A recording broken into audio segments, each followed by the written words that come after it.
Hello guys, dahil umuulan dito at may bagyo ayan, nagluto ako ng konje, arroz caldo o goto. Ano bang tawag nyo dyan? Bahala na kayo. Basta lugaw na mayroong halo, ayan mo. So ayan na nga, nilagyan ko yan siya ng 1,000 egg. Yung itim na yan, 1,000 egg yan. Tapos, so, ayan. Diba?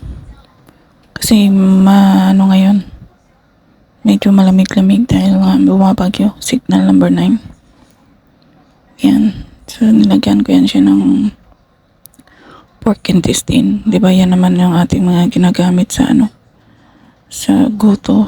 Instead na beef, may pork yung gamit ko. So, ayan. Not intestine pala. Tiyan yan ng tiyan. Tiyan pala ng baboy. Ng pork. So, ayan. Lagyan natin ng sibuyas.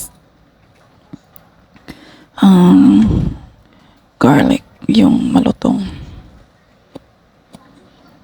Tapos, so, ayan na nakanda na 3 yan kasi para sa amo ko. So, ayan na ang yung congee. So, yan. Diba? Tamang-tama yan sa malamig na panahon ng ating congee, lugaw, arroz caldo o goto ba? Bahala na kayo. Sige, kain na tayo.